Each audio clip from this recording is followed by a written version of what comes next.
کچھ لوگ اعتراض کریں گے کہ یہ بھوشیہ وانی میں لکھا ہے راجہ بھوج کے بارے میں، اور راجہ بھوج جب ہم تحقیق کرتے ہیں وہ 11ویں صدی میں ہے، 500 سال محمد صلی اللہ علیہ وسلم کے بعد، جو 10th جنریشن آف راجہ شلیوان تھا۔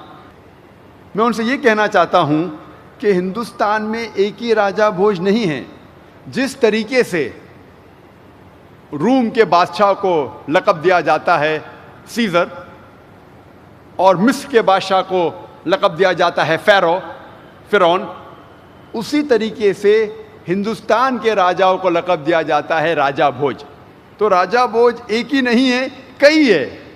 یہ راجہ بھوج جو آپ ذکر کر رہے 11ویں صدی کے، اس کا ذکر نہیں ہو رہا ہے بھوشیہ وانی میں، یہ اس کا ذکر ہو رہا ہے جو محمد صلی اللہ علیہ وسلم کے وقت تھے۔ آگے جب پڑھتے بھوشیہ پرانا پرو 3 کھنڈ 3 ادھیے 3 شلوکا 10 سے 27 تک، اس میں لکھا ہے کہ ملیچیا اس زمین کو خراب کر چکے۔ ایک شخص میں نے بھیجا تھا جو غلط لوگ کو سیدھی راہ لے کے آیا، لیکن ابھی دشمنوں نے ایک بڑے دشمن کو بھیجا ہے۔ لکھا ہے سورہ بقرہ میں سورہ نمبر 2 آیت نمبر 173، سورہ مائدہ سورہ نمبر 5 آیت نمبر 3، سورہ انعام سورہ نمبر 6 آیت نمبر 145، اور سورہ نحل سورہ نمبر 16 آیت نمبر 115 میں حرمت علیکم المیتۃ والدم ولحم الخنزیر وما اہل لغیر اللہ بہ، آپ کے لیے منع ہے، آپ کے لیے حرام ہے مرا ہوا گوشت، خون، خنزیر، اور وہ کھانا جس پر غیر اللہ کا نام لیا ہے۔ اللہ کے علاوہ کسی اور کا نام جس کھانے پہ لیا گیا ہے وہ آپ کے لیے حرام ہے۔ 4 جگہ قرآن میں صاف لکھا ہے کہ سور کا گوشت کھانا حرام ہے، اور یہ لوگ انسانیت میں امن پھیلاتا ہے اور لوگوں کو نماز کے لیے بلاتا ہے، جسے ہم کہتے ہیں آذان، اور ساری حلال چیز کھاتا ہے، لیکن خنزیر کا گوشت، سور کا گوشت نہیں کھاتا۔ اور قرآن مجید میں 4 جگہ لکھا ہے، سورہ بقرہ میں سورہ نمبر 2 آیت نمبر 173، سورہ مائدہ سورہ نمبر 5 آیت نمبر 3، سورہ انعام سورہ نمبر 6 آیت نمبر 145، اور سورہ نحل سورہ نمبر 16 آیت نمبر 115 میں حرمت علیکم المیتۃ والدم ولحم الخنزیر وما اہل لغیر اللہ بہ، آپ کے لیے منع ہے، آپ کے لیے حرام ہے مرا ہوا گوشت، خون، خنزیر، اور وہ کھانا جس پر غیر اللہ کا نام لیا ہے۔ اللہ کے علاوہ کسی اور کا نام جس کھانے پہ لیا گیا ہے وہ آپ کے لیے حرام ہے۔ 4 جگہ قرآن میں صاف لکھا ہے کہ سور کا گوشت کھانا حرام ہے، اور یہ لوگ گھاس پھوس، ہربس، شربس، بھاجی پالا کھا کے پاک نہیں ہوں گے، لیکن جنگ کے میدان میں حصہ لے کے، اور ان لوگوں کا نام ہے مسلمان۔ یہ بھوشیہ وانی صاف طور پہ ذکر کر رہی ہے محمد صلی اللہ علیہ وسلم کے بارے میں۔ آگے جب پڑھتے لکھا ہے بھوشیہ پرانا میں پرو 3 کھنڈ 1 ادھیے 3 شلوکاس 21 سے 23 تک، اس میں لکھا ہے کہ 7 شہر کاشی کے اور ہندوستان میں ہم دیکھ رہے ہیں کہ اندھکار ہے، بھی راکشس اور غلط لوگ ان شہروں میں ہیں، اور ساری برائیاں اس زمین پہ ہے، لیکن جو ملیچا کے ماننے والے وہ سچے انسان ہیں، اور یہ لوگ صحیح دھرم کو ماننے والے ہیں۔ یہ رشی آپ ان لوگوں کی تعریف کرو۔ اس میں بھی بھوشیہ وانی ہے محمد صلی اللہ علیہ وسلم کے بارے میں۔ ہم جب وید پڑھتے ہیں، وید میں کئی جگہ محمد صلی اللہ علیہ وسلم کا ذکر ہے۔ جب ہم پڑھتے ہیں اتھروا وید کتاب نمبر 20 ہم نمبر 127 منتر نمبر 14 میں اسے کہتے کنٹپ سکتا۔ کنٹپ کے ایک معنی ہے کہ مشکلات کو دور کرنا، امن حاصل کرنا۔ ترجمہ کریں گے عربی میں ہو جاتا ہے اسلام۔ کنٹپ کے دوسرے معنی ہیں کہ ہڈن گلینڈز ان دا ایبڈومن، پیٹ میں چھپے ہوئے گدود، hidden glands in the abdomen. اس کا مطلب کہ کچھ منترا ہے جس کے معنی آپ ابھی نہیں سمجھ پائیں گے، کچھ وقت کے بعد آپ کو پتا چلے گا اس کی کیا معنی ہے. کنٹب کے اور ایک معنی ہے کہ نیول آف دی ارتھ، یعنی دنیا کا سب سے بیچ کا حصہ، مہوار. اور ہم جانتے ہیں کہ مکہ دنیا کے سینٹر میں ہے. اور اب میپ دیکھیں گے، میپ میں بھی آپ دیکھیں گے مکہ از دا سینٹر آف دی ارتھ. اور مکہ کو کہا گیا ہے دار الامن، امن کی جگہ. جب کنٹک سوکتا ہم پڑھتے ہیں، وقت کی قلت ہونے کی وجہ سے میں سارے 14 منترا کے بارے میں ذکر نہیں کر سکتا، صرف پہلے 4 کا ذکر کروں گا. پہلے منترا میں لکھا ہے اتھروا وید کتاب نمبر 20 ہم نمبر 127 ورس نمبر 1. وہ ہے نرشنسا، وہ ہے کورما جس کے 60,000 دشمن ہیں. منتر نمبر 2 میں لکھا ہے کہ وہ اونٹ پہ سوار ہو کے آئیں گے. منتر نمبر 3 میں لکھا ہے وہ ہے مہا رشی. منتر نمبر 4 میں لکھا ہے وہ ہے وشویس ریب. منتر نمبر 1 میں لکھا ہے وہ ہے نرشنسا. نرشنسا آتا ہے نرک سے جس کے معنی ہے آدمی. شنسا کے معنی پرشنسا کے لائق. وہ آدمی جو پرشنسا کے لائق ہے، جو تعریف کے لائق ہے. جب وہ عربی میں اس کا ترجمہ کرتے ہیں، ایک عربی لفظ ہے اس کے لیے محمد صلی اللہ علیہ وسلم، جو آخری نبی محمد صلی اللہ علیہ وسلم کا نام ہے. آگے لکھا ہے وہ ہے کورما. کورما کے معنی ہے وہ انسان جو امن کو پھیلا رہا ہے، یعنی امن کا شہزادہ. اور ہم جانتے ہیں کہ اللہ سبحانہ وتعالیٰ فرماتے سورہ انبیاء میں سورہ نمبر 21 آیت نمبر 107 وما ارسلناک الا رحمت للعالمین، کہ ہم نے نہیں بھیجا ہے انہیں لیکن صرف رحمت بنا کے سارے عالمین کے لیے، سارے جہاں کے لیے، ساری انسانیت کے لیے. اور تاریخ اس کی گواہ ہے. جب محمد صلی اللہ علیہ وسلم کی سیرت پڑھیں گے کہ محمد صلی اللہ علیہ وسلم سارے جہاں میں صرف امن پھیلائے. تو کورما کے معنی ہے وہ انسان جو امن پھیلاتا ہے، امن کا شہزادہ. کورما کے دوسری معنی ہے امیگرنٹ، وہ انسان جو ہجرت کرتا ہے. اور ہم جانتے ہیں محمد صلی اللہ علیہ وسلم نے مکہ سے مدینہ ہجرت کی. اور اسی منترا میں لکھا ہے کہ اس کے 60,000 دشمن ہیں. اور ہم جانتے ہیں کہ مکہ کی آبادی اس وقت جب محمد صلی اللہ علیہ وسلم تھے وہ تقریباً 60,000 تھی، اور یہ سارے لوگ محمد صلی اللہ علیہ وسلم کے خلاف تھے پہلے. منتر نمبر 2 میں لکھا ہے کہ یہ رشی اونٹ پہ سوار ہو کے آئیں گے. اونٹ پہ کبھی بھی کوئی ہندوستانی رشی سوار ہو کے نہیں آئے گا. کیوں؟ کیونکہ صاف طور پہ منوسمرت میں لکھا ہے چیپٹر نمبر 11 میں منتر نمبر 202 میں کہ برہمن کو کبھی بھی اونٹ یا گدھے پہ بیٹھ کے نہیں آنا چاہیے. اونٹ پہ اور گدھے پہ بیٹھنا حرام ہے برہمن کے لیے. تو اس سے ثابت ہوتا ہے کہ یہ رشی ہندوستانی رشی نہیں ہے لیکن یہ ودیشی ہے. منتر نمبر 3 میں لکھا ہے کہ وہ ہے ماما رشی.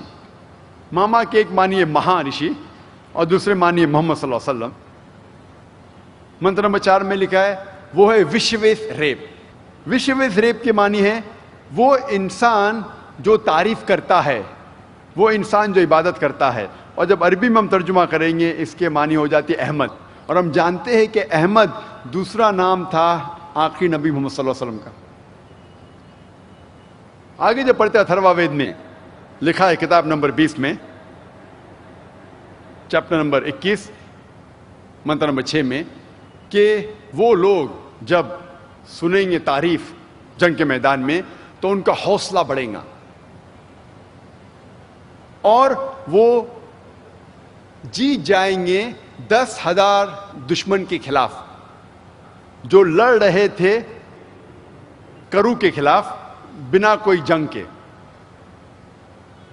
ہم جانتے ہیں کہ قرآن مجید میں بیٹل آف احزاب کا ذکر آتا ہے، جنگ احزاب کا، سورہ احزاب میں سورہ نمبر 33 آیت نمبر 22 میں، جس میں لکھا ہے کہ جب مسلمان دشمنوں کو دیکھتے ہیں تو ان کی ہمت افزائی ہوتی ہے اور کہتے ہیں کہ یہی کہا تھا اللہ اور اللہ کے رسول نے، اور اللہ اور اللہ کے رسول سچے ہیں، اور ان کی ہمت اور بڑھتی ہے اور ان کی ہمت افزائی ہوتی ہے۔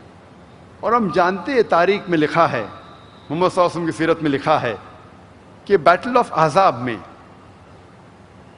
تقریباً 10,000 دشمن تھے اور مسلمان تھے تقریباً 3,000، اور اس جنگ میں جنگ لڑی ہی نہیں گئی، بنا جنگ لڑے یہ جنگ جیتی جاتی ہے۔ اور یہ بھوشیوانی میں لکھا ہے کہ جو لوگ خلاف تھے وہ کرو کے خلاف تھے۔ کرو کے معنی ہے وہ شخص جو تعریف کرتا ہے، عبادت کرتا ہے، اور جیسے میں نے کہا اس کو عربی میں ترجمہ کریں گے تو ہو جاتا ہے احمد صلی اللہ علیہ وسلم۔ آگے جب ہم پڑھتے اتھروا وید کتاب نمبر 20 ہم نمبر 21 منترا نمبر 7 میں لکھا ہے کہ ایشور 20 راجاؤں کو نشٹ کرے گا، اوور تھرو 20 کنگز، اور 60,099 دشمن کو جو ابندو کے خلاف ہے۔ اور ہم جانتے ہیں کہ مکہ کے تقریباً 20 قبائل تھے، جو وہ 20 ٹرائبس، اس کا مطلب 20 سردار تھے، 20 راجا تھے، اور تقریباً 60,000 آبادی تھی مکہ کے لوگوں کی شروع میں جو محمد صلی اللہ علیہ وسلم کے خلاف تھے۔ اور لکھا ہے بھوشیوانی میں کہ وہ خلاف ہوں گے ابندو کے۔ ابندو کے ایک معنی ہے آرفن، آرفن جس کے کوئی والدین نہیں ہیں، یتیم۔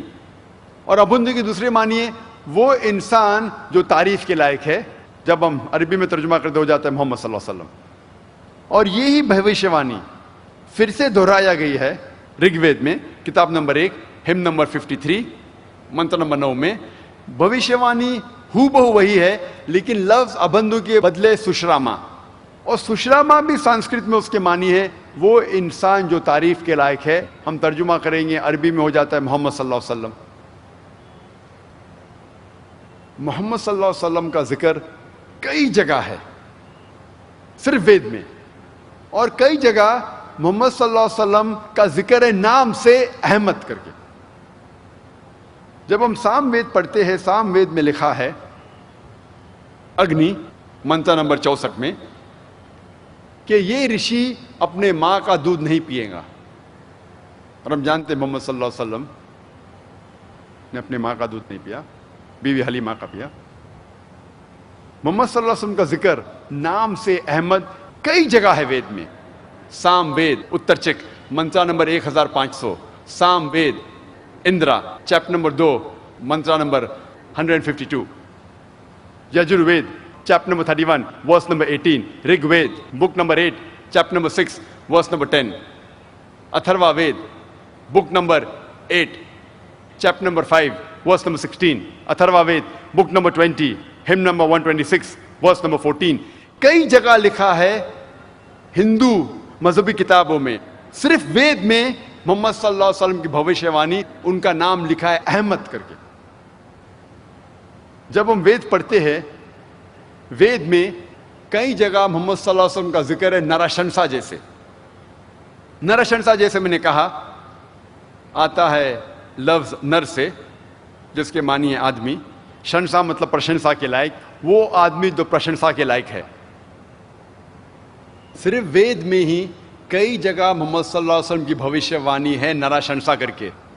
رگ وید بک نمبر 1 ہم نمبر 13 ورس نمبر 3، رگ وید بک نمبر 1 ہم نمبر 18 ورس نمبر 9، رگ وید بک نمبر 1 ہم نمبر 106 ورس نمبر 4، رگ وید بک نمبر 1 ہم نمبر 142 ورس نمبر 3، رگ وید بک نمبر 2 ہم نمبر 3 ورس نمبر 2، رگ وید بک نمبر 5 ہم number 5 verse number 2، Rig Veda book number 7 hymn number 2 verse number 2، Rig Ved book number 10 hymn number 64 verse number 3، Rig Ved book number 10 hymn number 182 verse number 2، Yajur Ved chapter number 20, verse number 37. Yajurved, chapter number 20, verse 57. Yajurved, chapter number 21, verse number 31. Yajurved, chapter number 21, verse number 55. Yajurved, chapter number 28, verse number 2. Yajurved, chapter number 28, verse number 19. Yajurved, chapter number 28, verse number 42. Yajurved, chapter number 29, verse number 27.